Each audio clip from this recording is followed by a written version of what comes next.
The host's hand pressed against my chest before I could step past the podium. His smile was tight, professional, the kind that doesn't reach the eyes, and his voice carried just loud enough for the couple behind me to hear. "Sir, I'm sorry, but you can't afford this table." The words hung in the air like smoke, thick and suffocating. My reservation was confirmed 3 weeks ago, my mother's 70th birthday dinner, the one night I'd saved for months to make perfect. The restaurant hummed with low conversation and the clink of expensive crystal, all dark wood and soft amber lighting, the kind of place where silence costs more than sound. I looked past him and saw my Uncle Richard at the center table, surrounded by my cousins, my aunts, people I'd invited, people who'd already been seated.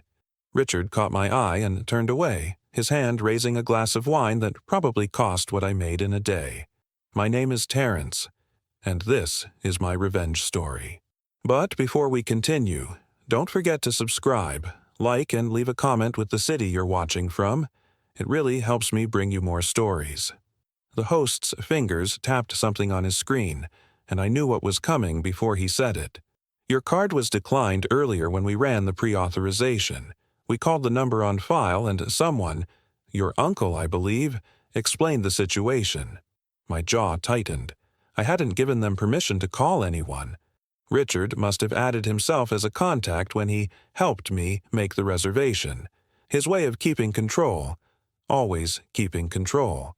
The couple behind me shifted uncomfortably, and I felt their eyes on my back, their judgment settling on my shoulders like wet clothes. I pulled out my wallet, the leather worn at the edges, and placed my card on the podium. "Run it again." My voice was steady, but my heart hammered against my ribs. The host glanced at the card, then at me, his expression a mix of pity and impatience. He swiped it slowly, deliberately, and I watched the machine like it held my entire life in its circuits. The decline came fast, a small beep that might as well have been a siren. "I'm sorry, sir. Perhaps you'd like to join your family at their table? I'm sure they'd be happy to." I didn't let him finish. I took the card back and slipped it into my wallet, my movements careful, controlled. Richard had done something. I didn't know what yet, but I knew him well enough to know this wasn't an accident. He'd been undermining me since I was a kid, always finding ways to remind me where I stood in the family hierarchy, always making sure I knew he was the successful one, the one who mattered. My mother didn't know. She was probably already seated, waiting for me, wondering why her youngest son was late to her own birthday dinner. I walked toward the table anyway, past the host's stammered protest, past the stairs. Richard stood when he saw me coming, his suit immaculate, his smile wide and false. "There he is. We were wondering when you'd show up." His voice boomed across the section, drawing attention, making a spectacle. My cousin Derek laughed, and my Aunt Carolyn looked at me with that familiar mixture of concern and disappointment, the one that said she expected better but wasn't surprised. I stopped at the edge of the table, my hands in my pockets, and looked at Richard. He was older than my father would have been, same broad shoulders, same commanding presence, but none of the warmth. My father died when I was 12, and Richard stepped in like he owned us, like we owed him for every dollar he spent, every favor he granted. "I had a reservation," I said quietly. Richard's smile didn't falter. I know. But when they called about the card issue, I figured it was easier to just fold you into our party. No sense in you struggling to cover a table when family's already here." The word, struggling, landed like a slap. My cousins exchanged glances, and I saw the smirks they tried to hide. They'd grown up with money, with Richard's money, while I worked 2 jobs to get through college, while I sent money home to help my mother when Richard's generosity came with conditions. I didn't argue.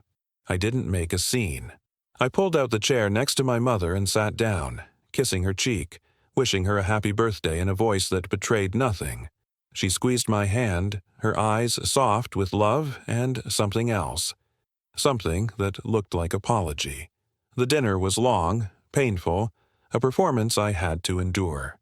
Richard ordered for the table. Expensive dishes I didn't ask for, wine I didn't drink, and every time the waiter brought something new, he made a point of mentioning the cost, of reminding everyone how much he was spending. "This Bordeaux is $200 a bottle, but it's Mom's birthday, right? Nothing but the best." He looked at me when he said it, his eyes daring me to object. My mother tried to steer the conversation away, asking about my job, my life, but Richard always pulled it back to himself, to his real estate empire, to the deals he was closing, to the vacation house in Hilton Head. My cousins laughed at his jokes and toasted his success, and I sat there, silent, watching, memorizing every word, every gesture. When the check came, Richard made a show of pulling out his black Amex, sliding it across the table with a flourish. "Don't worry about it, everyone. I've got this." He didn't look at me, but I felt the implication. I couldn't have covered it anyway. My mother hugged him, thanked him, and I saw the way she looked at me afterward, the quiet sadness in her eyes. She knew what he was doing. She'd always known. But she was tired, and Richard had been there when I couldn't be, when I was working nights and weekends trying to build something from nothing. On the way out, Richard clapped me on the shoulder, his grip firm, possessive. "Next time, let me know if you need help, all right? No shame in asking family." I nodded, said nothing, and walked my mother to her car. I didn't sleep that night. I lay in my apartment, staring at the ceiling, replaying every moment of the dinner, every word Richard had said, every look he'd given me. The humiliation burned in my chest, but underneath it was something colder, sharper. I'd spent my whole life trying to prove myself to him, trying to earn his respect, and tonight made it clear I never would. He didn't see me as family. He saw me as a project, a reminder of his superiority, someone to keep beneath him. My phone sat on the nightstand, and at 2 a.m, I picked it up and called my bank. The automated system confirmed what I already suspected. My account had been flagged for suspicious activity and temporarily frozen. No one had called me. No one had sent an alert. Richard must have used his connection at the bank to lock it, probably told them some story about fraud protection, about looking out for me. I hung up and opened my laptop, pulling up my account history. The freeze had happened at 4:30 that afternoon, just hours before the dinner. The timing was too perfect, too calculated. Richard knew exactly when the restaurant would run the pre-authorization, knew they'd call the contact number, knew he'd be there to answer and play the concerned uncle. I scrolled through my emails and found the reservation confirmation, the one I'd made myself, the one that had my information and mine alone. Except there was a forwarded copy in my sent folder, dated 2 weeks ago, sent to Richard's email address. I didn't send it. My mother must have mentioned the dinner to him and he'd asked to see the details, probably under the guise of wanting to help, of making sure everything was perfect. I'd given him access to my email once, years ago, when he helped me set up a business account.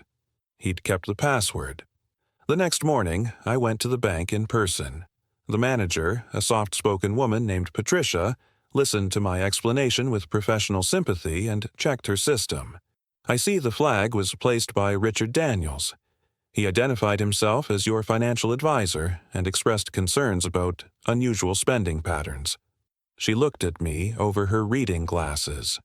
"Is he your advisor?" I shook my head. "He's my uncle, and he doesn't have authority over my accounts." Patricia frowned, typed something, and nodded. "I can remove the freeze immediately. I apologize for the inconvenience." I thanked her and asked for a record of the call, the time it was placed, the details Richard had provided. She hesitated, then printed it for me. Richard had called at 4:15, claiming he'd noticed suspicious charges on my account and wanted to protect me from potential fraud. The charges he'd flagged were legitimate: rent, utilities, the restaurant deposit. I left the bank with the documentation folded in my jacket pocket and drove to my mother's house. She was in the garden, kneeling by her roses, her hands deep in the soil. She looked up when I approached, her face lighting up the way it always did when she saw me. "Baby, I didn't expect you today." I helped her to her feet and brushed the dirt from her gloves. We sat on the porch, and I told her what Richard had done, showed her the bank records, explained how he'd sabotaged the dinner. She listened without interrupting, her expression shifting from confusion to anger to something that looked like resignation. When I finished, she sighed and took my hand. "He's always been like this, Terrence. Even when your father was alive. He couldn't stand not being the center of attention, not being the one everyone depended on." She told me things I'd never known, stories about how Richard had tried to take over my father's business after he died, how he'd pushed her to sell the house and move in with him, how he'd made every offer of help feel like a debt I'd never be able to repay. "I kept the peace because I thought it was better for you, for the family, but I was wrong." Her voice cracked and I saw tears in her eyes. "You don't owe him anything, Terrence. You never did." I hugged her, and we sat there in silence, the weight of years settling between us. She asked me what I was going to do, and I told her the truth. I didn't know yet, but I wasn't going to let it go. Richard had made this personal, and he'd done it in front of the people I loved, in a moment that was supposed to be about my mother, not him.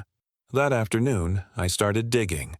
I knew Richard's business, knew he built his fortune on real estate development, on buying properties cheap and flipping them for profit. What I didn't know was how he did it, how he always seemed to know which deals to chase, which neighborhoods were about to boom. I started with public records, looking up his recent purchases, cross-referencing them with zoning changes and city planning documents. A pattern emerged. Richard had bought 3 properties in the last year, all in areas that were rezoned for commercial use within months of his purchase. The odds of that happening by chance were slim. He had insider information, someone feeding him details before they went public. I dug deeper, pulling up city council meeting minutes, planning commission reports, looking for connections. And then I found it. Richard's name appeared on a donor list for Councilman Jerome Harvey's re-election campaign, a $10,000 contribution made 6 months before the first rezoning vote. Harvey sat on the planning commission. He'd voted in favor of every rezoning that benefited Richard's properties. I cross-referenced the other votes and found 2 more council members who'd received donations from Richard, both around the same time as key zoning decisions. It wasn't proof of corruption, not yet, but it was a thread, and threads could be pulled. I saved everything, built a folder on my desktop, and started mapping out timelines, connecting donations to votes to property purchases. Richard had built his empire on information, on knowing what was coming before anyone else. Now I had information too. I didn't confront him. I didn't call or text or show up at his office. I did what he'd taught me, whether he meant to or not. I watched. I waited. I let him think he'd won, that the dinner had put me in my place, that I'd accepted my role as the struggling nephew who needed his charity. I showed up to family events, smiled at his jokes, thanked him for his advice. And the whole time, I was building my case, piece by piece, learning his world, understanding how he moved through it. Richard had underestimated me my entire life. He thought I was soft, that I didn't have the edge, the hunger, the willingness to do what it took to win. He was wrong. I had all of it. I just never had a reason to use it. Until now. 2 weeks after the dinner, Richard invited me to lunch. The call came on a Tuesday morning, his voice warm, almost apologetic. "Terrence, I've been thinking about the other night. I may have come on a little strong. Let me make it up to you." Lunch, my treat, just the 2 of us. I accepted without hesitation, kept my voice light, grateful. He chose a steakhouse downtown, the kind of place where deals were made over rare beef and bourbon. I arrived early and watched him pull up in his Mercedes, the valet rushing to open his door like he was royalty. He walked in with that same commanding presence, shaking hands with the manager, making sure everyone knew he was a regular, a man of importance. We sat by the window, and he ordered for both of us without asking what I wanted. The conversation started safe, surface level. He asked about work, about my mother, about whether I was seeing anyone. I answered with just enough detail to seem engaged, just enough honesty to seem vulnerable. Then he leaned back, swirling his whiskey, and got to the point. "You know, Terrence, I've been watching you. You work hard, I'll give you that. But hard work alone doesn't build wealth. You need strategy, connections, someone who knows the game." He paused, letting the words settle. I'm putting together a new development project, a mixed-use complex on the east side.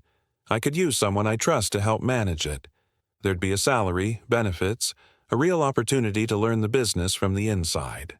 His eyes locked on mine, and I saw the calculation there, the way he was measuring my reaction. I set down my fork and met his gaze. That's generous, Richard. What would the role involve? He smiled, pleased that I was interested, that I was playing along. Project coordination, mostly. You'd work with contractors, handle permits, keep things moving. It's entry-level, but it's a foot in the door. And who knows? If you prove yourself, there could be more down the line. Entry-level. After everything I'd built on my own, after the 2 degrees I'd earned while working full-time, he was offering me an entry-level position in his company, a chance to prove myself like I was fresh out of high school. The insult was wrapped in opportunity, and he expected me to be grateful for it. I nodded slowly, like I was considering it. I appreciate that, Richard. Let me think about it. He waved his hand dismissively. Take your time, but don't wait too long. Opportunities like this don't come around often. The rest of the lunch was more of the same. Richard talking about his success, his plans, the empire he was building. I listened, asked questions, played the role he expected. And the whole time, I was thinking about the documents on my laptop, the pattern of donations and votes, the web of corruption he'd woven around himself. He thought he was reeling me in, bringing me under his control. He didn't realize I was already 3 steps ahead. When we finished, he picked up the check with a flourish, just like at the dinner, and clapped me on the shoulder as we walked out. Think about what I said, Terrence. Family takes care of family. I went home and pulled up the development project he'd mentioned. The property was a former industrial site, contaminated soil, a cleanup nightmare that would cost millions before anything could be built. But the city had just approved a brownfield redevelopment grant, a program designed to incentivize cleanup and reuse of polluted land. The grant covered up to 70% of remediation costs, and Richard's project was one of 3 approved in the current cycle. I checked the dates. The grant application had been submitted 4 months ago, right after Councilman Harvey pushed through an amendment expanding the program's budget. Harvey had received a donation from Richard 2 weeks before the vote. The timing was perfect, the connections undeniable. Richard wasn't just getting insider information, he was shaping policy to benefit his projects. I spent the next few days tracking down everyone involved in the grant approval process. There was a review committee, 5 members, all appointed by the mayor. I pulled their backgrounds, their public disclosures, looking for links to Richard. 3 of the 5 had received campaign contributions from him or his business partners. One of them, a lawyer named Mitchell Boone, had worked on Richard's acquisition of the brownfield site, then joined the review committee 6 months later. The conflict of interest was glaring, but no one had raised it. No one had questioned it. Richard operated in plain sight, using legal channels, making everything look legitimate. But the pattern was clear. He was buying influence, 1 donation at a time, and profiting from decisions he'd helped orchestrate. I needed more than just timelines and public records. I needed something concrete, something that would prove intent, that would show Richard knew exactly what he was doing. I thought about his office, about the files he kept there, the contracts and communications that wouldn't be public. Getting access seemed impossible, until I remembered Derek. My cousin worked for Richard, had, for the past 5 years, handling administrative tasks and project management. Derek had never been kind to me, had always followed Richard's lead in treating me like the family charity case. But Derek also resented his father, resented being under his thumb, being treated like an employee instead of a son. I'd seen it at the dinner. The way Derek's smile faded when Richard dismissed his ideas, the way he drank too much and went quiet. I called Derek the next day and asked if he wanted to grab a drink. He sounded surprised but agreed. We met at a bar near his apartment, a dark, loud place where no one would pay attention to 2 men talking. I bought the first round and let him vent. He complained about Richard, about the long hours and low pay, about being promised a partnership that never materialized. "He treats me like I'm disposable," Derek said, his words slurring slightly. like I should be grateful just to work for him. I nodded, commiserated, shared my own frustrations. Then I asked casually if Richard kept all his project files at the office or if he worked from home too. Derek laughed bitterly. Everything's at the office. He's paranoid about keeping work and home separate. Locks his office every night like someone's going to break in and steal his precious deals. I filed that information away and bought another round. Derek kept talking, and by the end of the night, I had what I needed. His access code to the office building, the layout of Richard's floor, the knowledge that Richard traveled every other weekend and left Derek to handle things in his absence. I didn't ask for the code directly. Derek offered it, drunkenly suggesting I stop by sometime to see the operation, see what real success looked like. I thanked him, helped him into a cab, and went home with a plan forming in my mind. Richard's next trip was 2 weeks away, a conference in Atlanta. 2 weeks to prepare, to make sure I didn't leave a trace, to get the evidence I needed to take him down. I spent the next 2 weeks memorizing every detail of Richard's schedule, his routines, his movements. I drove by his office building at different times of day, noted when the cleaning crew arrived, when security changed shifts, when the parking lot emptied out. The building was a glass and steel tower downtown, 12 floors of corporate offices and law firms, the kind of place where everyone wore suits and no one asked questions if you looked like you belonged. Richard's firm occupied the 9th floor, a suite of offices with his name on the door in brass letters. I studied the building's security, watched people badge in through the lobby, saw the cameras positioned at every entrance. Getting in wouldn't be hard if I had the access code. Getting out without being noticed would require precision. Derek's code worked. I tested it on a Thursday afternoon, walking into the lobby with a briefcase and a confident stride, swiping the code at the turnstile like I'd done it 1,000 times. The security guard barely looked up from his phone. I took the elevator to the 9th floor, walked the hallway and mapped out the layout. Richard's office at the end, Derek's desk outside it, a conference room, a break area. I didn't go into Richard's office that day. I just needed to know I could get there, that the plan was feasible. On the way out, I stopped in the restroom and changed into a maintenance uniform I'd bought at a surplus store, the kind of outfit that made me invisible. No one stopped me. No one even looked. Richard left for Atlanta on a Friday morning. I waited until evening, until the office was empty and the cleaning crew had finished their rounds. I put on the maintenance uniform, grabbed a toolbox I'd filled with basic supplies, and walked into the building at 8:30. The night guard was different from the day shift. Older, less interested. He waved me through without checking my ID. I took the stairs to the 9th floor, avoiding the elevator cameras, and used Derek's code to unlock the suite. The office was dark, silent, the only light coming from the city through the windows. Richard's door was locked, but the lock was standard, the kind you could open with a tension wrench and a pick if you knew what you were doing. I'd practiced on a similar lock for days. It took me 4 minutes to get the door open. I stepped inside and closed it behind me, my heart pounding so hard I could hear it in my ears. Richard's office was exactly what I expected. Mahogany desk, leather chairs, walls covered with framed photos of him shaking hands with politicians and businessmen. His filing cabinets were locked too, but I'd come prepared.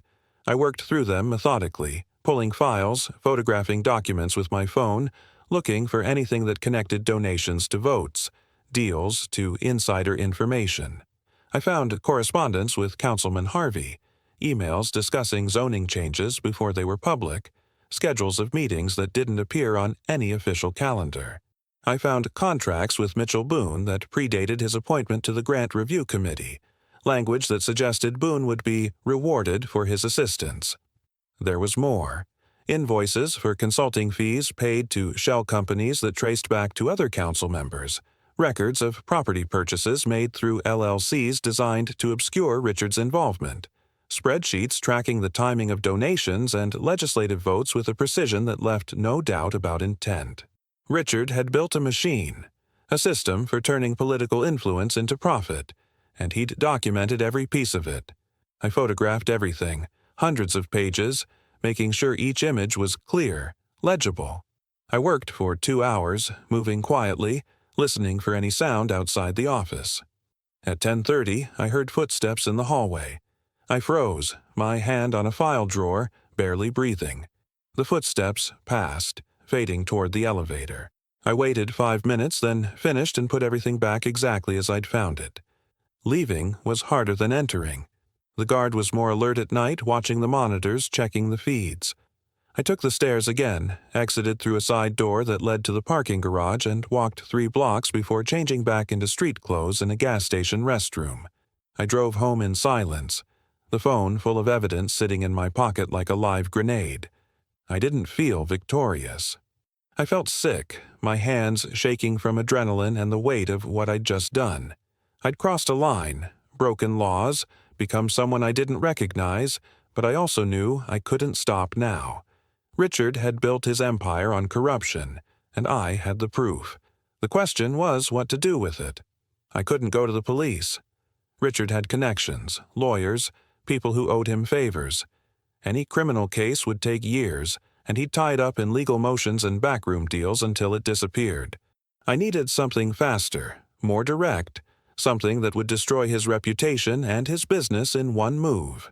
The next morning, I started researching investigative journalists, reporters who specialized in exposing corruption, who had the credibility and the platform to make the story matter.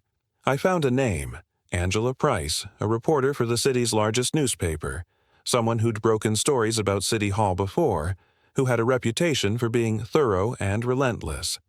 I created an anonymous email account and sent her a message with a sample of the documents, enough to prove I had something real, but not enough to show the full scope. She responded within hours, asking for more information, wanting to verify the authenticity of what I'd sent. I gave her enough to check, dates, names, public records she could cross-reference. 2 days later, she replied again. "This is significant. I want to pursue it, but I need more. Can we meet?" I hesitated. Meeting her meant risk, exposure, the possibility that Richard would find out before the story broke. But I also knew I couldn't do this alone. I agreed to meet, chose a coffee shop across town, a place neither of us had any connection to. I arrived early, sat in the back, and watched her walk in 15 minutes later. She was younger than I expected, maybe 40, with sharp eyes and a notebook already open. We didn't shake hands. She sat down and got straight to it. "Who are you?" she asked. I shook my head. "That doesn't matter. What matters is what's in those documents." She studied me for a long moment, then nodded. "All right, tell me what you have." I walked her through it, explained the pattern of donations and votes, the connections between Richard and the council members, the timeline of his property acquisitions, and the policy changes that made them profitable. I showed her more documents on my phone, let her photograph them, watched her face change as she realized the scale of what she was looking at. When I finished, she sat back and exhaled slowly. "This is going to bring down more than just your uncle. You understand that, right? Council members, developers, maybe even people higher up. It's going to be a war." I nodded. "I know." She looked at me one more time, searching for doubt, for hesitation. She didn't find any. Angela worked fast. Within a week, she'd verified half the documents, cross-referenced them with public records, and started reaching out to sources inside City Hall. She kept me updated through encrypted messages, short and careful, never using names or details that could be traced. I went about my life like nothing had changed, showed up to work, visited my mother, even responded to Richard's texts about the job offer with polite delays. He thought I was still considering it, still weighing my options, still naive enough to believe he had my best interests at heart. The only person I told was my mother, and even then, I kept it vague. I told her I'd found something, that Richard's business wasn't as clean as it looked, that she needed to be prepared for things to get difficult. She didn't ask for details. She just held my hand and said she trusted me. Richard came back from Atlanta and invited me to his house for Sunday dinner, a family tradition he'd started after my father died. I accepted, knowing it might be the last time I'd sit at his table. The house was massive, a colonial in the suburbs with columns and a circular driveway, the kind of place that screamed success. My cousins were there, my aunts, even my mother, everyone gathered in the dining room around a table that could seat 20. Richard held court at the head, telling stories about his latest deals, his plans to expand, the new properties he was acquiring. He mentioned the East Side project, looked at me, and asked if I'd made a decision. I told him I was still thinking about it, that I wanted to make sure it was the right fit. He smiled, patient, like he had all the time in the world. After dinner, he pulled me aside into his study, closed the door, and poured 2 glasses of scotch. "Terence, I'm going to be honest with you. I don't offer opportunities like this to just anyone. You're family, and I want to see you succeed, but you need to decide. I can't hold the position open forever." He handed me a glass and sat on the edge of his desk, his posture relaxed, confident. I took a sip and looked around the room, at the awards on the walls, the photos of him with mayors and governors, the physical proof of everything he'd built.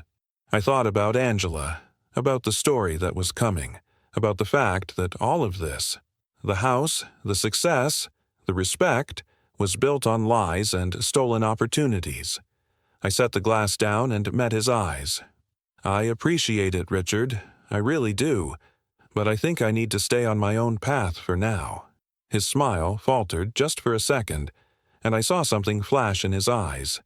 Irritation, maybe disappointment. Then it was gone, replaced by the familiar mask of understanding. "I respect that.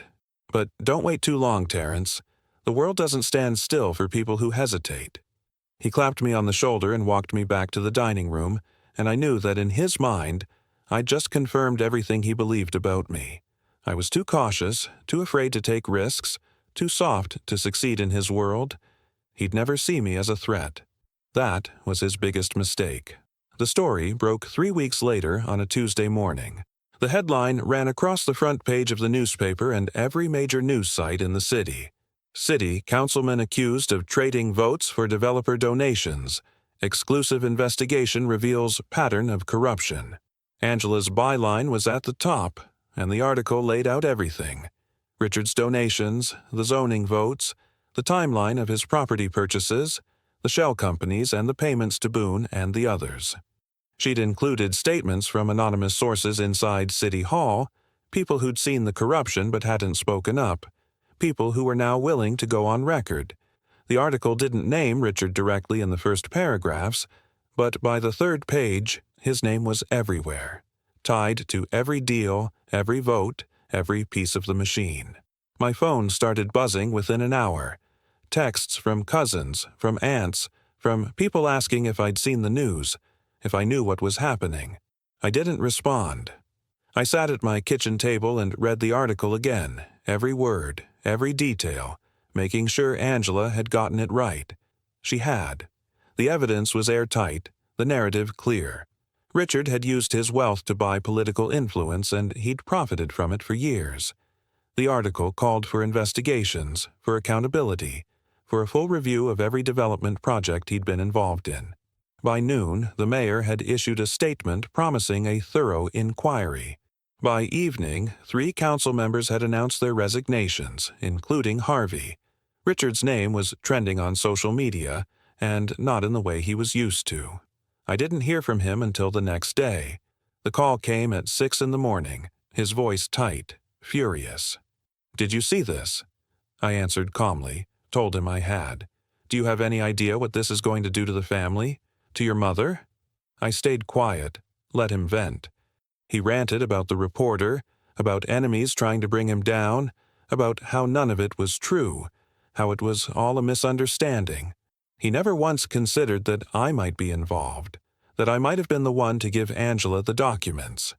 To him, I was still the struggling nephew, the one who needed his help, the one who didn't have the spine or the intelligence to fight back. When he finally ran out of steam, I said the only thing that mattered. "Maybe you should have thought about that before you humiliated me in front of my family." There was a long silence on the other end of the line. Then his voice changed, dropped lower, colder. "What did you say?" I didn't repeat it. I just hung up, turned off my phone, and went for a walk. The city was waking up, people heading to work, unaware that the man who'd shaped so much of their skyline was about to lose everything. I thought about my father, about what he would have said, whether he would have approved of what I'd done. I didn't have an answer, but I knew he would have understood why. Richard had taken more than money or opportunities. He'd taken my dignity, my place in the family, my right to be seen as equal. And now, finally, I'd taken something from him. The fallout moved faster than I expected. By the end of the week, the city had launched a formal investigation into Richard's business dealings, subpoenaing records from his firm, his bank accounts, his political donations. The FBI got involved, citing potential federal corruption charges related to the misuse of government grants. Richard hired a team of lawyers, expensive ones, the kind who specialized in making scandals disappear. But the evidence was too solid, too public. Angela had done her job well, and other reporters picked up the story, digging into angles she hadn't covered, finding new connections, new victims. Richard's empire, built on insider deals and political favors, started to crumble in real time. His projects stalled first. The East Side development, the one he'd wanted me to help manage, lost its financing when the bank pulled out, citing reputational concerns. 2 other properties he'd planned to flip went back on the market, unsold, their value tanking as potential buyers distanced themselves from his name. His partners started filing lawsuits, claiming they'd been misled, that they hadn't known about the corruption. It was a lie. Most of them had benefited from the same system, but they were trying to save themselves, and Richard became the scapegoat. He held a press conference, standing in front of his office building, flanked by lawyers, reading a statement denying all wrongdoing. His voice was steady, but I could see the strain in his face, the cracks forming in his armor. My family fractured along predictable lines. My cousins rallied around Richard, called the accusations a witch hunt, claimed he was being targeted for his success. Derek was the loudest, posting long defenses on social media, attacking Angela and the newspaper, calling for boycotts. I knew it was partly guilt. He'd given me access to the office, even if he didn't know what I'd done with it, and partly desperation. Derek's entire life was tied to Richard's business, his income, his identity. If Richard went down, Derek lost everything too. My aunts were quieter, more cautious, worried about their own exposure. 2 of them had received gifts from Richard over the years, cars, down payments on houses, and they were terrified those would be scrutinized, clawed back, used as evidence. My mother was the only one who stayed silent. She stopped going to family gatherings, stopped answering Richard's calls. When my Aunt Carolyn confronted her, demanding she defend her brother-in-law, my mother said something I'd never heard her say before. Richard made his choices. Now he has to live with them. Carolyn didn't speak to her for weeks after that, and the rest of the family whispered about betrayal, about how my mother had turned her back on the man who'd helped raise her son. They didn't know the truth. They didn't know about the years of control, the debts Richard had held over our heads, the way he'd used generosity as a weapon. My mother knew, and she was done pretending. Richard tried to reach me twice in the following days. The first time, he left a voicemail, his tone measured, almost pleading. "Terrence, we need to talk. There are things you don't understand about business, about how the world works. Call me back." I deleted it without listening to the whole message. The second time, he showed up at my apartment. I saw his Mercedes pull into the parking lot from my window, watched him get out and walk toward the building. I didn't answer the door when he knocked. He stood there for 10 minutes, knocking, calling my name, his voice getting louder, more desperate. Finally, he left, and I watched him drive away, his shoulders slumped in a way I'd never seen before. The investigation expanded. Federal prosecutors announced they were looking into mail fraud and wire fraud charges, allegations that Richard had used electronic communications to facilitate his corrupt deals. The city froze permits on all his active projects, pending the outcome of the review. His office building became a crime scene of sorts, agents in suits carrying boxes of files out to unmarked vans, cameras capturing every moment. The image of Richard's brass nameplate being removed from the door went viral, shared across news sites and social media with captions about the fall of the powerful. I watched it all from a distance, never commenting, never engaging. Angela reached out once, asking if I'd be willing to be interviewed for a follow-up piece. I declined. This wasn't about me. It was about justice. 3 weeks after the story broke, Richard's wife filed for divorce. The announcement came through a terse press release from her attorney, citing irreconcilable differences and requesting privacy. The timing was calculated. She was protecting her assets, distancing herself from the legal storm. They'd been married for 30 years, raised 3 kids together, built a life that looked perfect from the outside. But when the foundation cracked, she didn't hesitate. Derek took it hard, posted a bitter message about loyalty and family, then deleted his social media entirely. The house went up for sale a week later, listed at a price that suggested desperation. Richard moved into a condo downtown, a place that was nice by any standard but a far cry from the colonial mansion with the circular driveway. I saw him one more time before everything came to a head. It was at a grocery store of all places, late on a Sunday evening. I was picking up milk and bread, ordinary things, and I turned down an aisle and there he was, standing in front of the frozen dinners, staring at them like he'd forgotten what he came for. He looked older, diminished, his suit wrinkled, his face drawn. For a moment I thought about walking away, avoiding the confrontation. But he saw me before I could move, and his eyes locked onto mine. We stood there, 20 feet apart, the hum of the freezers the only sound. Then he walked toward me, and I braced myself for anger, for accusations. But when he spoke, his voice was quiet, almost broken. Why? That was all he said. Just one word, and I knew what he was asking. Why had I done it? Why had I destroyed him? Why had I chosen this path instead of accepting his help, his control, his version of family? I looked at him, at the man who'd humiliated me in front of everyone I loved, who'd frozen my bank account to sabotage my mother's birthday, who'd built his fortune on corruption and called it business. I thought about all the things I could say, all the ways I could justify what I'd done. Instead, I said the simplest truth. You never saw me as an equal. You saw me as someone you could control. His face crumpled, and for a second I thought he might cry. Then he turned and walked away, leaving his cart in the middle of the aisle. I stood there long after he was gone, my hands shaking, my heart pounding. I didn't feel victorious. I felt hollow, like I'd won a war but lost something I couldn't name. I paid for my groceries and drove home in silence, and that night I couldn't sleep. I kept replaying the look on his face, the word he'd said, the weight of what I'd set in motion. I'd wanted justice, wanted him to face consequences for the things he'd done, but I hadn't expected it to feel like this. Heavy, complicated, like a weight I'd carry forever. The next morning, I woke up to news that Richard had been indicted on 14 counts of corruption, fraud, and conspiracy. The trial was set for 6 months out, and legal experts were already predicting he'd face serious prison time if convicted. The indictment changed everything. Richard's remaining business partners severed ties immediately, releasing statements condemning his actions and promising full cooperation with investigators. The law firm that had represented him for years dropped him as a client, citing conflicts of interest. Even the people who'd benefited from his deals, the contractors, the consultants, the politicians who'd taken his money, began to turn on him, offering testimony in exchange for immunity. Richard was alone in a way he'd never been before, and the isolation was visible.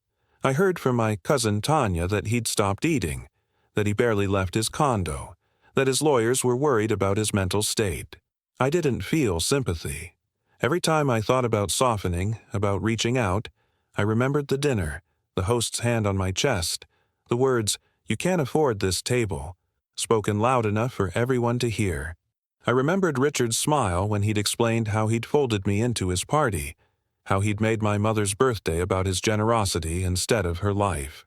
I remembered every condescending comment, every reminder that I was less than, every moment he'd made me feel small. The man suffering in that condo had created his own prison long before the law caught up with him. He'd imprisoned me in a role I never chose, and now he was learning what it felt like to be powerless. Angela's follow-up stories kept the pressure on.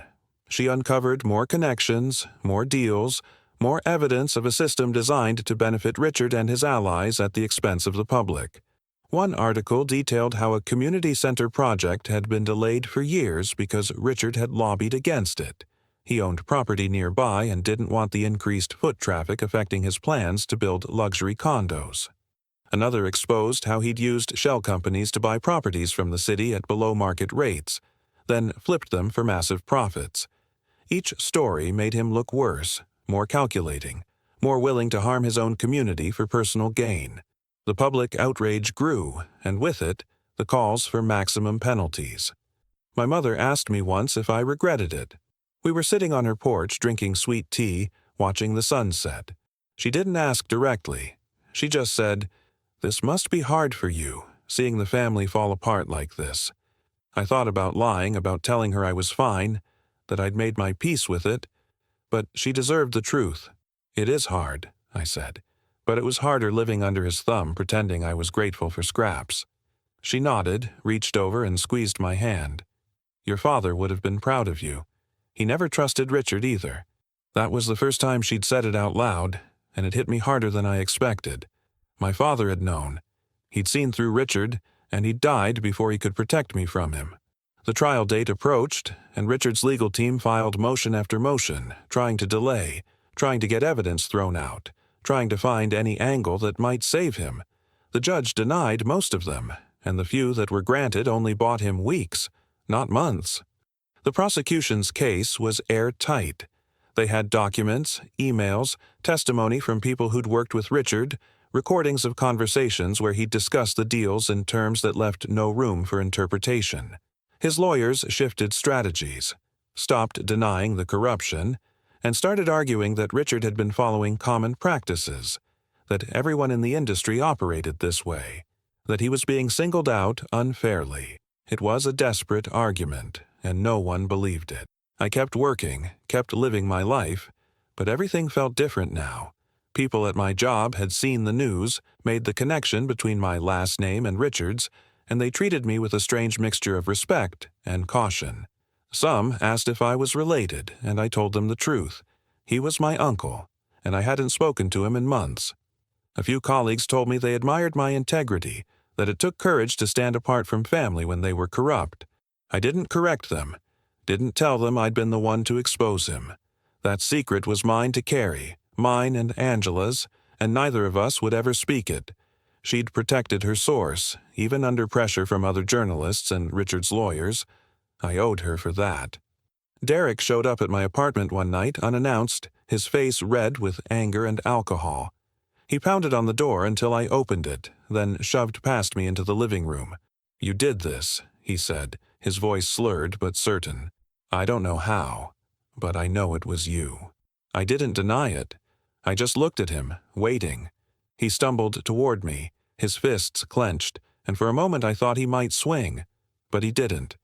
He just stood there, breathing hard, his eyes filled with something that looked like desperation. "He's my father, Terrence. Whatever he did, he's still my father. How could you?" I met his gaze and spoke slowly, clearly. "He destroyed people, Derek. He broke laws, rigged systems, hurt communities, and you helped him do it." Derek's face twisted and he turned away, his shoulders shaking. "I didn't know. I swear I didn't know how deep it went." I believed him, at least partly. Derek had always been willfully blind, choosing not to see the truth because seeing it would have required him to act, to walk away from the money and the status and the easy life Richard provided. "You knew enough," I said quietly. "And you didn't care." He left without another word, and for a long time I didn't see him. I heard later that he'd moved to Charlotte and taken a job with a small firm, but he eventually moved back and joined a nonprofit, starting over in a place where the name Daniels didn't carry the weight it once did. Part of me hoped he'd find peace. Another part didn't care. The week before the trial, I visited my father's grave for the first time in years. It was a small cemetery on the east side of town, quiet, surrounded by trees. His headstone was simple, just his name and dates, and I stood there for a long time, trying to find words. I told him about Richard, about what I'd done, about the trial that was coming. I told him I was sorry it had taken me so long to stand up, sorry I'd let Richard control so much of my life, and then I told him I was done apologizing, done carrying guilt for other people's choices. The sun was setting when I finally left, and I felt lighter than I had in months, like I'd set down a weight I didn't know I'd been carrying. The trial began on a Monday in late September. The courthouse steps were packed with reporters, cameras, protesters holding signs condemning corruption. Richard arrived in a black sedan, flanked by his lawyers, his face a mask of grim determination. He didn't look at the cameras, didn't make statements, just walked inside and took his seat at the defense table. I wasn't there. I'd considered attending, sitting in the gallery to watch him face justice, but I decided against it. I didn't need to see it. I already knew how it would end. Angela texted me updates throughout the day, the prosecution's opening statement, the first witnesses, the evidence being presented. Each message confirmed what I already knew. Richard was going down. The prosecution built their case methodically, calling witness after witness to establish the pattern. City employees testified about pressure they'd felt to approve Richard's projects. Contractors described being told to inflate bids so Richard could skim the difference. Former council members, granted immunity in exchange for cooperation, detailed the donations and the conversations that followed, the implicit understanding that money meant favors. One of them, a man named Wallace, broke down on the stand, describing how he'd betrayed the public trust, how Richard had made it seem normal, even necessary. The jury watched in silence, their faces unreadable, but the weight of the testimony was undeniable. Richard's defense tried to discredit the witnesses, painting them as opportunists trying to save themselves by blaming him. They argued that donations were legal, that Richard had every right to support politicians whose policies aligned with his business interests. They brought in experts to testify about standard practices in real estate development, about how the industry worked, about how Richard's actions weren't unusual. But the prosecution countered with the emails, the documents I'd photographed in Richard's office, the evidence that showed intent, that proved he'd known exactly what he was doing. The jury saw the spreadsheets tracking donations and votes, the communications coordinating policy changes with property purchases. There was no plausible deniability left. Midway through the second week, the prosecution called Mitchell Boone to the stand. Boone had already pleaded guilty to conspiracy charges and was testifying as part of his plea deal. He was nervous, sweating under the courtroom lights, but his testimony was devastating. He described in detail how Richard had approached him about joining the Grant Review Committee, how Richard had promised future legal work in exchange for favorable votes. Boone admitted he'd known it was wrong, that he'd done it anyway because he needed the money, because Richard had made it seem like everyone operated this way. The defense tried to break him on cross-examination, but Boone stuck to his story. When he stepped down, Richard's face was ashen. That night, my mother called. "I've been following the trial," she said. "It's worse than I thought." I asked if she was okay, if she needed anything. She was quiet for a moment, then said, "I keep thinking about your father, about how he'd feel knowing what Richard became. They were brothers, but they were so different." She told me stories I'd never heard, about how my father had loaned Richard money to start his business, about how Richard had promised to pay him back and never did, about the arguments they'd had toward the end of my father's life. "Your father saw it even then," she said. "He knew Richard would sacrifice anything for success, including family. I just didn't want to believe it." We talked for an hour, and by the end, I felt like I understood my father better than I ever had. He'd been a good man in a world that rewarded men like Richard, and he'd died young, never seeing his values vindicated. But I was here. I'd carried those values forward, even when it cost me, even when it meant standing alone. My mother seemed to sense what I was thinking.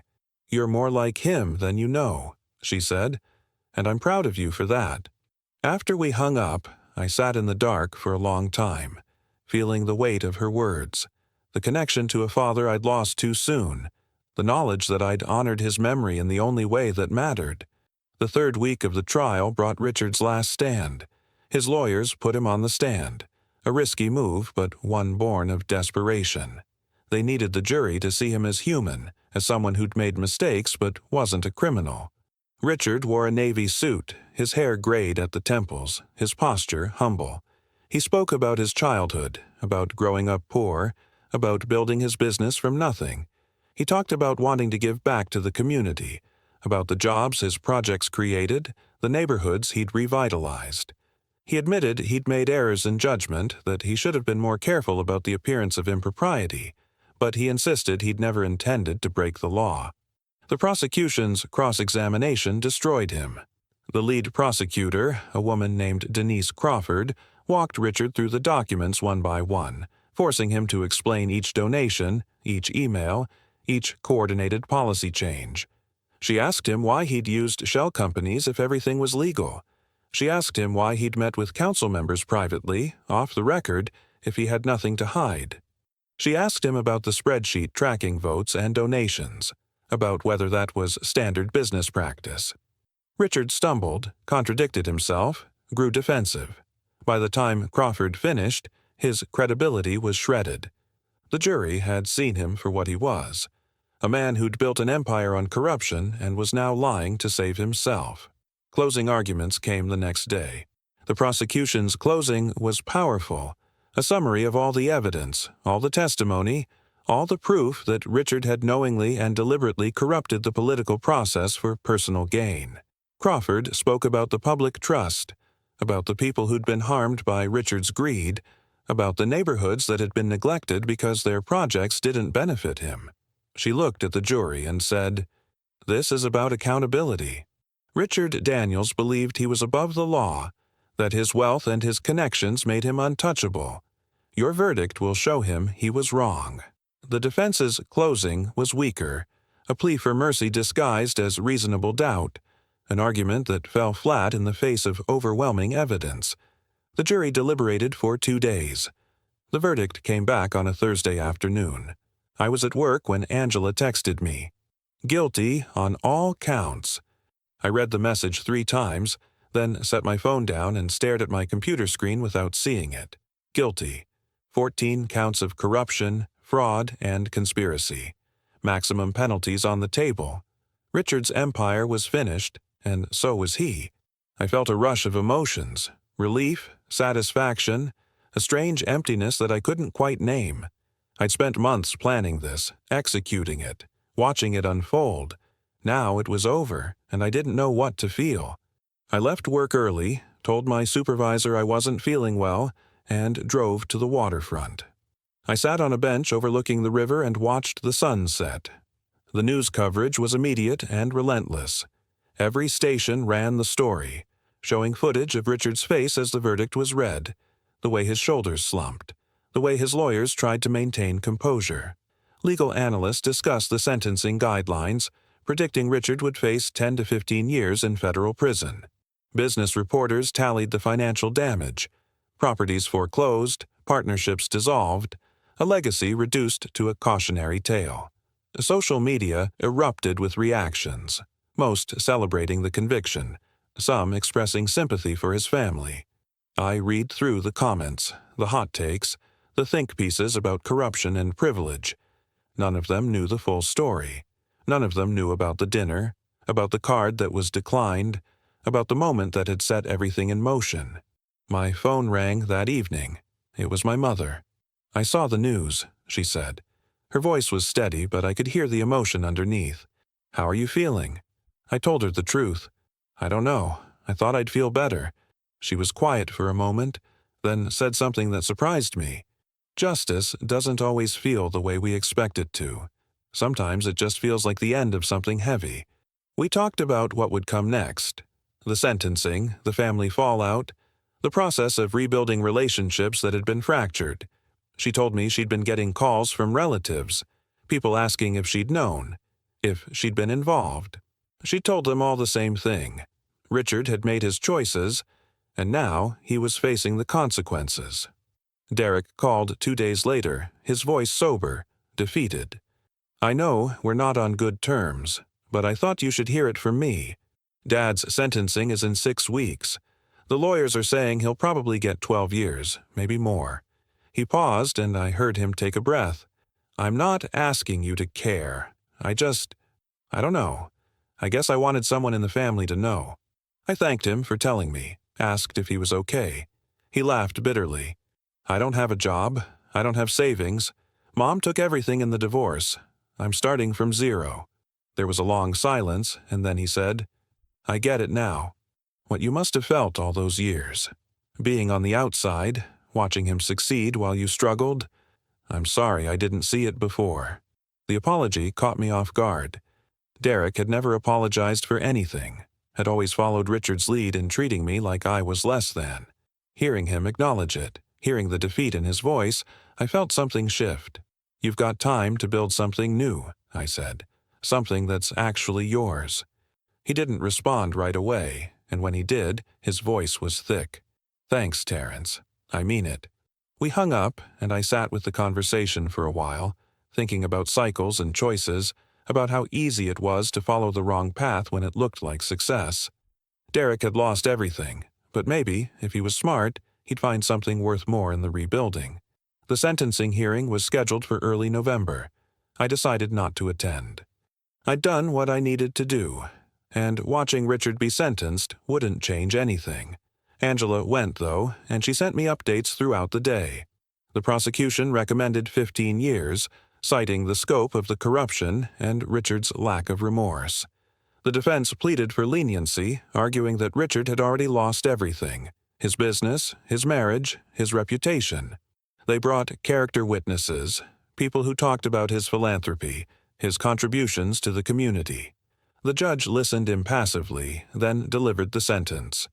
12 years in federal prison, followed by 3 years of supervised release and restitution payments totaling $8 million. I read Angela's message and felt the finality of it settle over me. 12 years. Richard was 63. He'd be 75 when he got out, his prime years gone, his legacy destroyed. Part of me wondered if it was too much, if I'd gone too far. But then I thought about the people he'd hurt, the community centers that hadn't been built, the families displaced by his developments, the public servants he'd corrupted. I thought about the dinner, about my mother's face when she realized what he'd done. 12 years wasn't too much. It was justice, delayed but delivered.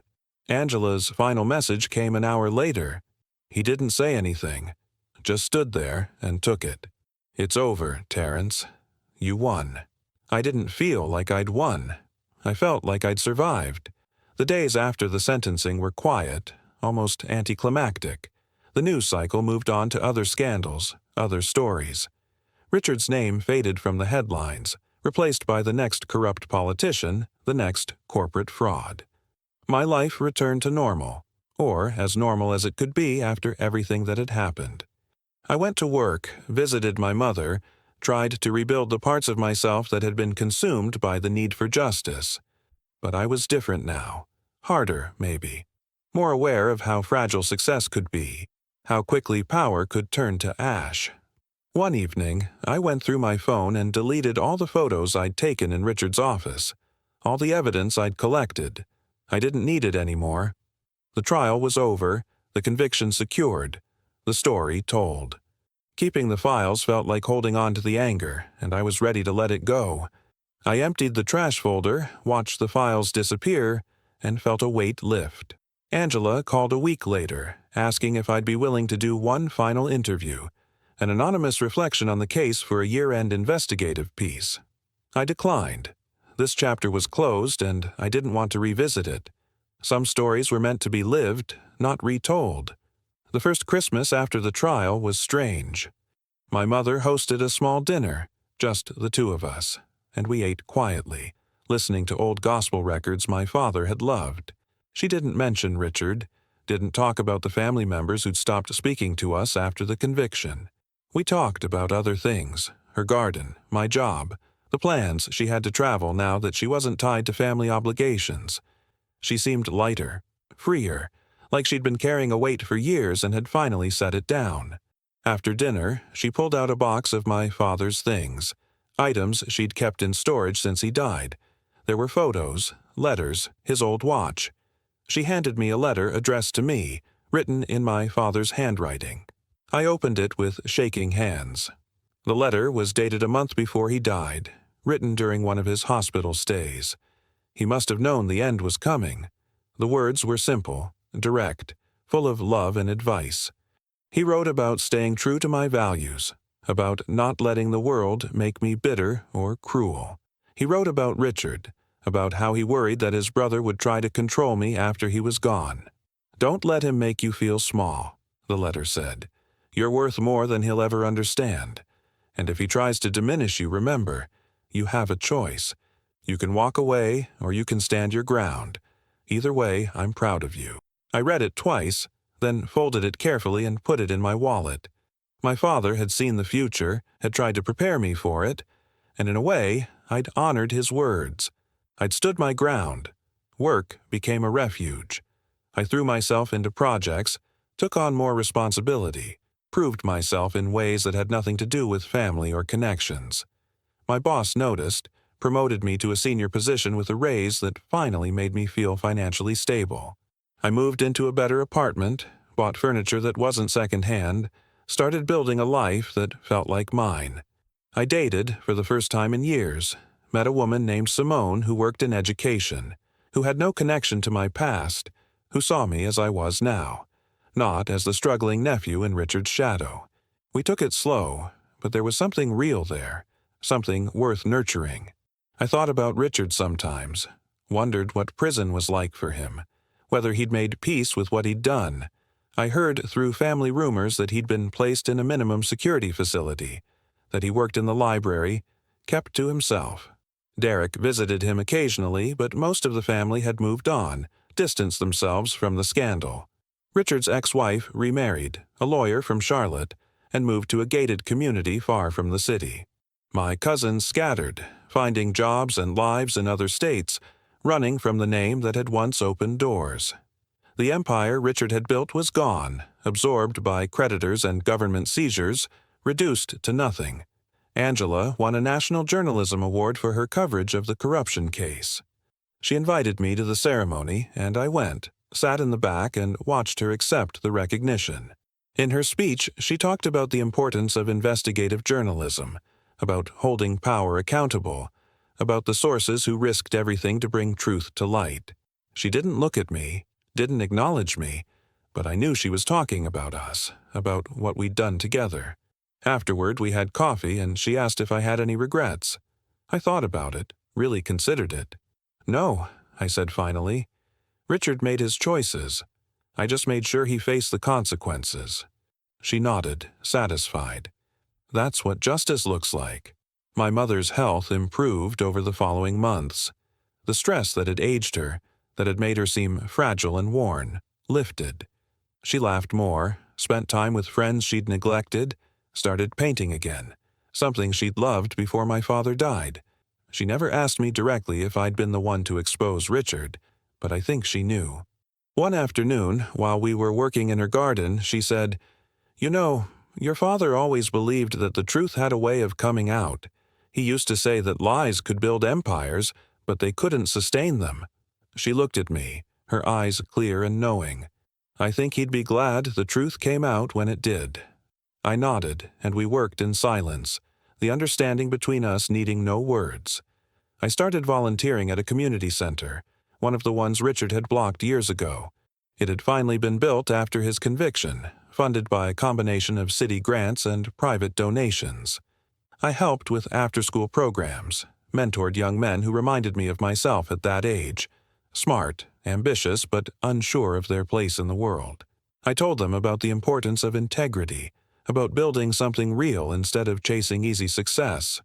I didn't tell them about Richard, about what I'd done. That wasn't their burden to carry. But I hoped that by showing them a different path, I could prevent them from becoming men like him, men who sacrificed everything for power and ended up with nothing. 6 months after the sentencing, I received an unexpected letter. It was from Richard, forwarded through his lawyer to maintain distance. The envelope sat on my kitchen counter for 2 days before I opened it. Inside was a single page, handwritten in Richard's careful script. The letter wasn't an apology. Richard wasn't capable of that. But it was an acknowledgement. He wrote that he understood now why I'd done it, that he'd spent his time in prison thinking about the choices he'd made, the people he'd hurt. He wrote that he'd been blinded by ambition, by the need to win, and that he'd lost sight of what mattered. The letter ended with a single line: "I hope you find the success I never could, the kind that doesn't cost you your soul." I read the letter once, then burned it in the sink, watching the paper curl and blacken. I didn't need Richard's understanding or his belated wisdom. What I needed was to move forward, to build a life that had nothing to do with him, with revenge, with the past. And I was doing that, one day at a time. The anger that had fueled me for so long was fading, replaced by something quieter, steadier. I was learning to be at peace, to find satisfaction in work and relationships and moments of simple joy. Richard had taught me what not to be. Now I was discovering who I could become. A year after the conviction, I attended a wedding. My cousin Tanya was getting married, and despite the family fractures, she'd invited me. I almost didn't go, unsure how I'd be received, whether the family would blame me for Richard's downfall. But my mother encouraged me, told me it was time to stop hiding, to stop letting Richard's shadow dictate my choices. So I went, wearing a suit I'd bought with money I'd earned, walking into a reception hall where half the guests had sided with Richard and the other half had quietly supported his conviction. The room went silent when I entered, conversations trailing off, heads turning. Tanya crossed the room and hugged me, loud enough for everyone to hear. "I'm so glad you came." Her acceptance broke the ice, and slowly people began to relax.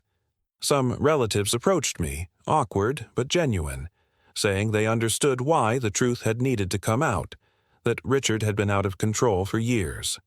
Others kept their distance, their judgment clear in the way they avoided eye contact. I didn't try to win them over. I wasn't there for their approval. I was there for Tanya, to celebrate her day, to show that I wouldn't be erased or intimidated. Derek was there too, sober, quieter than I'd ever seen him. We nodded at each other across the room, a silent acknowledgement that we'd both survived the fallout in our own ways. During the reception, my Aunt Carolyn approached me. She'd been one of Richard's staunchest defenders, had called me a traitor in a family group text that I'd long since muted. But now, standing in front of me with a glass of wine in her hand, she looked different, older, wearier, like the fight had gone out of her. "I owe you an apology," she said quietly. I didn't want to believe it. Richard was family, and I thought loyalty meant defending him no matter what. But I've seen the evidence, read the trial transcripts. What he did, it was wrong, and you did the right thing. Her voice cracked on the last words, and I saw tears in her eyes. I didn't know what to say, so I just nodded. "Thank you," I said finally. She squeezed my arm and walked away, and I felt another piece of the burden lift. The wedding was beautiful, full of laughter and dancing and hope. I watched Tanya and her husband, the way they looked at each other, the way their families came together to celebrate something good. It reminded me that not everything was broken, that even in the aftermath of scandal and betrayal, people could still find joy, still build futures worth fighting for. I danced with my mother, slow and careful, her hand in mine, and she whispered, "You've done enough, Terrence. It's time to let yourself be happy." I realized she was right. I'd spent so long focused on justice, on making Richard pay, that I'd forgotten to think about what came after. Now I had to figure out how to live without the weight of revenge driving me forward. Simone was with me that night meeting my family for the first time. She navigated the complicated dynamics with grace, charming my mother, making polite conversation with relatives who were clearly trying to figure out who she was and what she meant to me. On the drive home, she asked about Richard, about what had really happened between us. I told her the broad strokes before, but now, sitting in the dark car with the city lights sliding past, I told her everything. The dinner, the declined card, the investigation, the trial. She listened without interrupting, and when I finished, she was quiet for a long time. Finally, she said, "That took courage. Not everyone would have done it. I looked at her, saw understanding in her eyes, not judgment. "I'm not sure it was courage," I said. "Maybe it was just survival." The second year moved faster than the first. I focused on building rather than destroying, on creating a life that felt authentic instead of reactive. I took classes at night, earned certifications in project management, positioned myself for roles that would give me independence and influence. My boss recommended me for a leadership training program, and I excelled, learning skills that Richard had never taught me because he'd never wanted me to be his equal. I made connections with people who valued competence over connections, who didn't care about my last name or my family history. For the first time in my life, I was being judged on my own merit, and I was succeeding on terms I'd set for myself. My relationship with Simone deepened. We moved in together, a small house in a neighborhood I'd always admired but never thought I could afford. She was patient with me when I had bad days, when the memories of the trial or the family fallout crept back in. She didn't try to fix me or tell me to move on faster. She just stayed, steady and present, reminding me that I was more than my past, more than the revenge I'd carried out. We talked about the future. Marriage, maybe children, building something together that had nothing to do with empires or corruption or proving anything to anyone. It felt possible in a way nothing had before. I visited my father's grave again, and this time with Simone. I introduced her to him, told him about the life I was building, about the peace I was finding. I told him Richard was in prison, that justice had been served, that he could rest easy knowing his brother hadn't gotten away with it. Simone stood back, giving me space, and when I finished, she took my hand and we walked to the car together. "He'd be proud of you," she said. I didn't argue. Maybe he would be. Maybe that was enough. The weight I'd carried for so long, the anger, the need to prove myself, the burden of my father's unfulfilled expectations was finally lifting, and in its place was something lighter, something that felt like freedom. The third year brought unexpected news. Derek reached out, asking if we could meet. He'd moved back to the city, taken a job with a nonprofit that helped formerly incarcerated people find housing and employment. It was a far cry from Richard's empire, but he seemed different, humbler, more grounded. We met at the same bar where I'd gotten his access code years ago, and the irony wasn't lost on either of us. "I'm not asking for forgiveness," he said. "I know what I did, how I treated you, but I wanted you to know I'm trying to be better." We talked for hours about Richard, about the trial, about the choices we'd both made. Derek admitted he'd suspected I was involved but had never said anything, had chosen to look away because facing it would have meant acknowledging his own complicity. By the end of the conversation, something had shifted between us. We weren't close, might never be, but we weren't enemies anymore either. We were two men who'd survived the same storm and were trying to build something new from the wreckage. Derek told me he visited Richard once a month, that his father was different now, quieter, reflective, stripped of the arrogance that had defined him. "He asked about you once," Derek said. "Asked if you were doing okay. I told him you were thriving. He didn't say anything, just nodded." I didn't know how to feel about that. Didn't know if I cared whether Richard thought about me or not. But I appreciated Derek telling me, appreciated the honesty between us. My mother threw a party for her 72nd birthday, a small gathering at her house with close friends and the family members who'd stayed loyal. It was nothing like the dinner at the restaurant, nothing like the spectacle Richard had orchestrated. It was simple, warm, filled with laughter and love. I helped her cook, set up tables in the backyard, hung lights in the trees. Simone made a cake, and Tanya brought her baby daughter, the first of the next generation.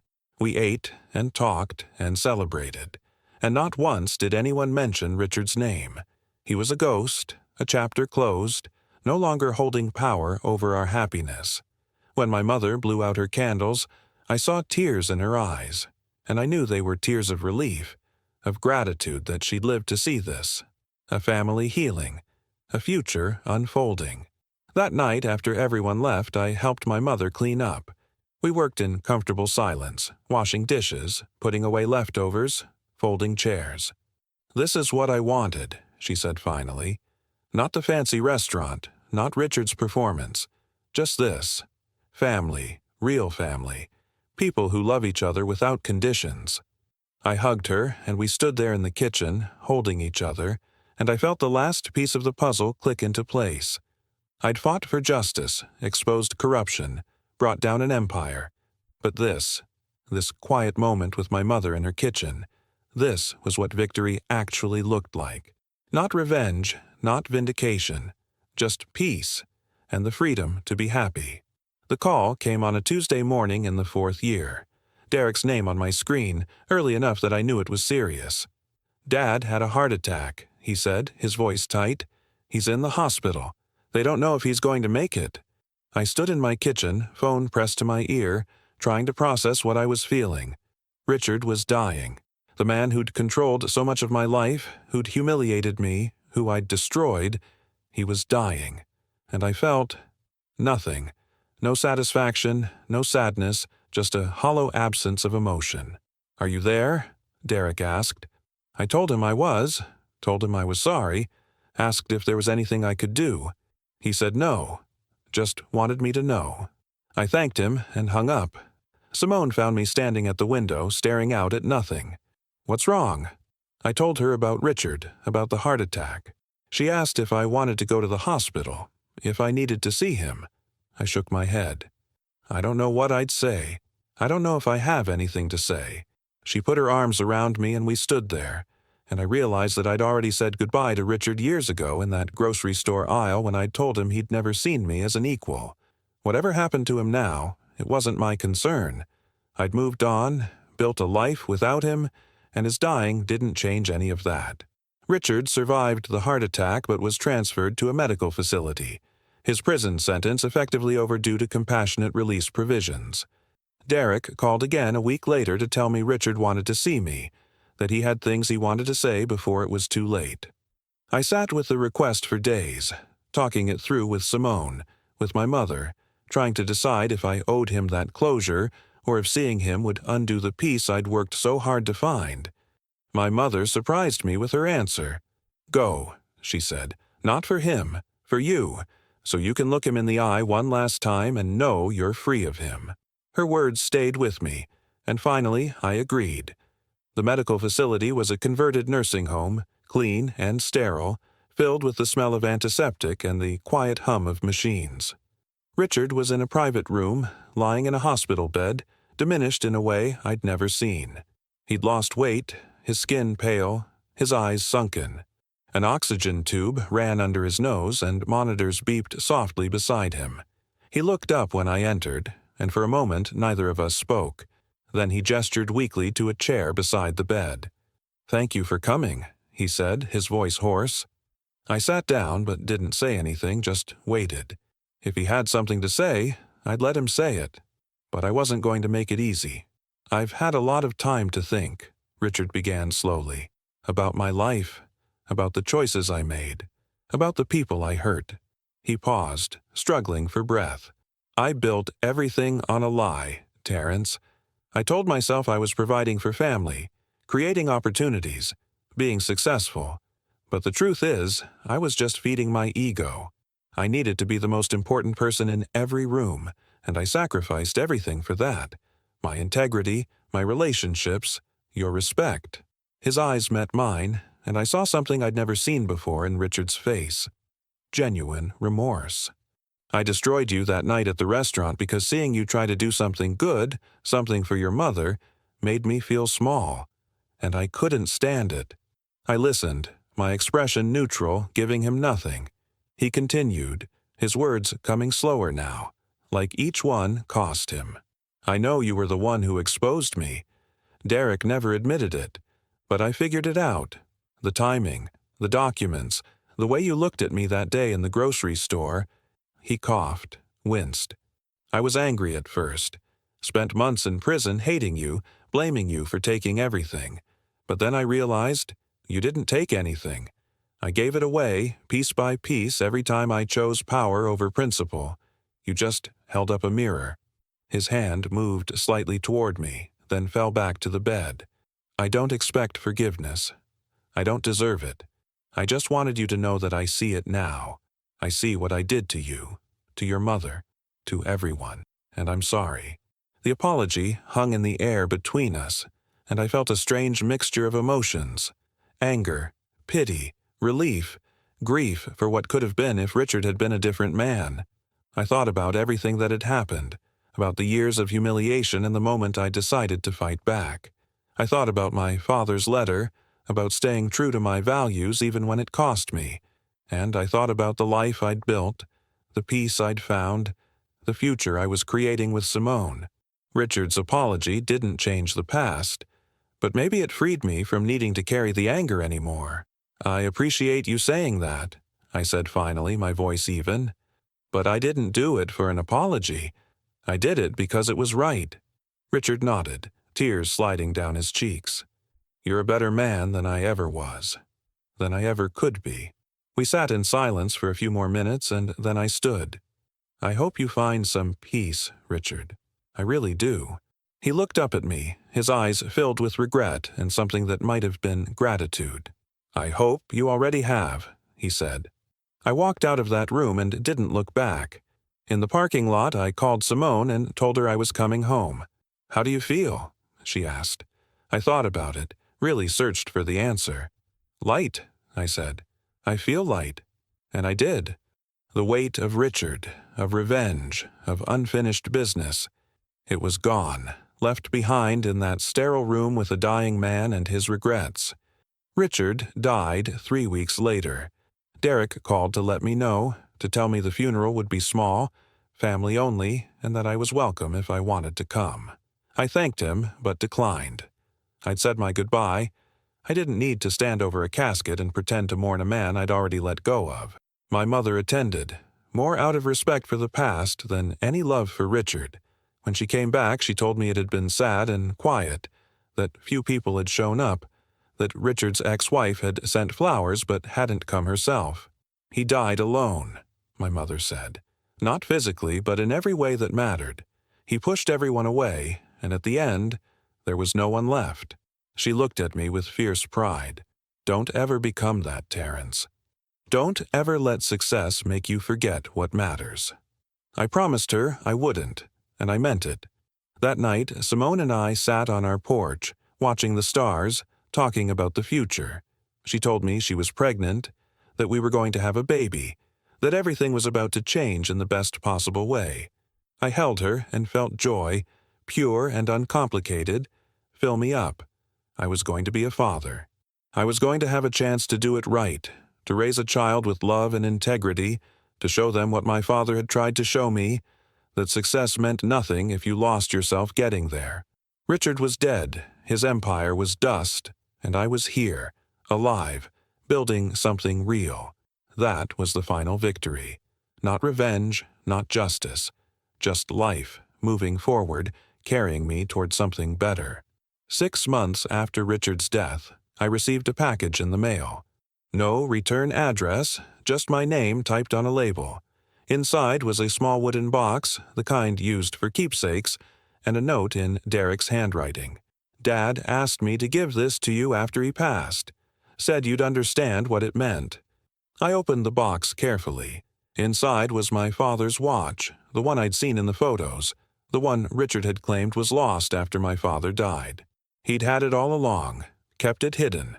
Another piece of control, another way to hold something of my father's away from me. There was also a folded piece of paper, old and yellowed.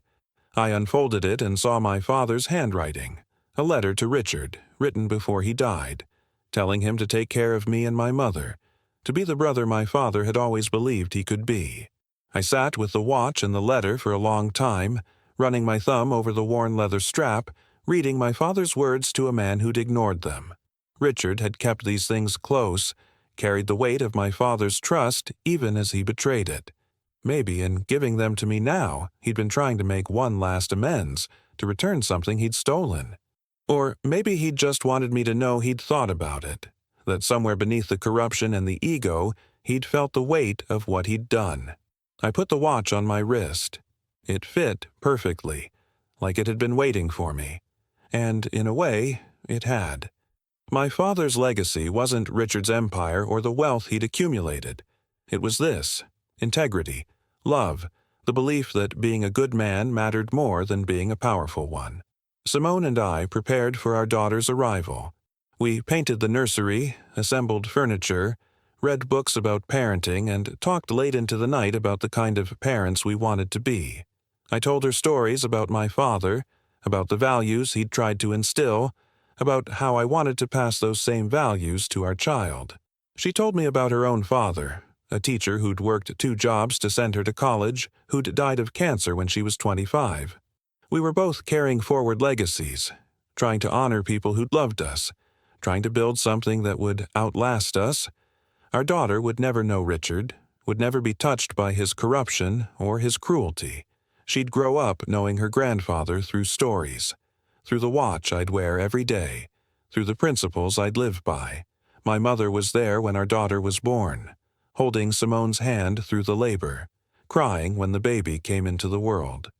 We named her Grace, after my grandmother, my father's mother, a woman who'd been strong and kind and unshakable in her faith.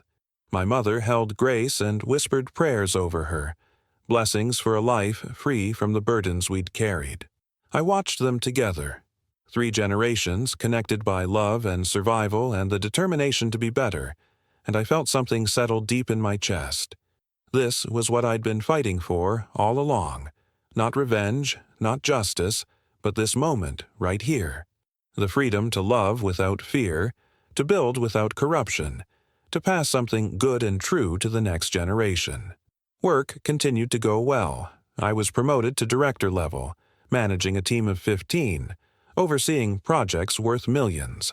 My colleagues respected me, my boss trusted me, and I was building a reputation as someone who got results without compromising ethics. It was the opposite of everything Richard had been, and I took quiet pride in that.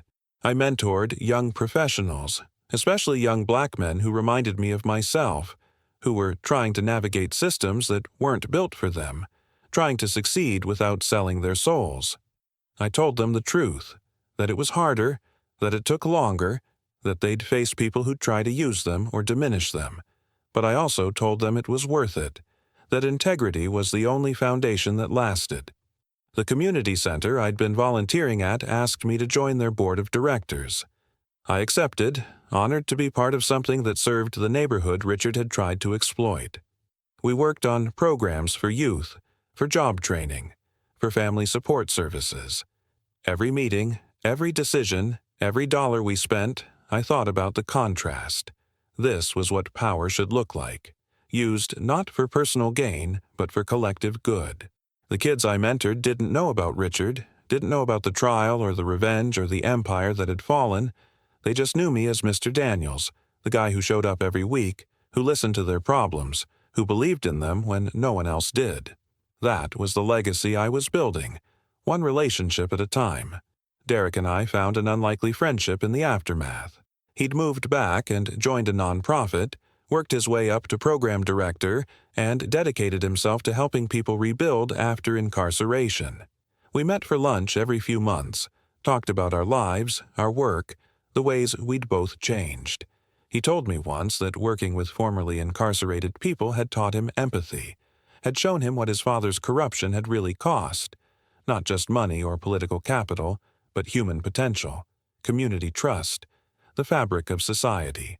I can't undo what he did, Derek said, but I can try to repair some of the damage. I respected that. Derek would never be my best friend, but he was trying, and that counted for something. 5 years after the trial, Angela published a book about the corruption case, a deep dive into political graft and the systems that enabled it. She sent me an advance copy with a note. "You're not named, but you're on every page. Thank you for trusting me." I read it in 2 days, reliving the investigation, the trial, the aftermath.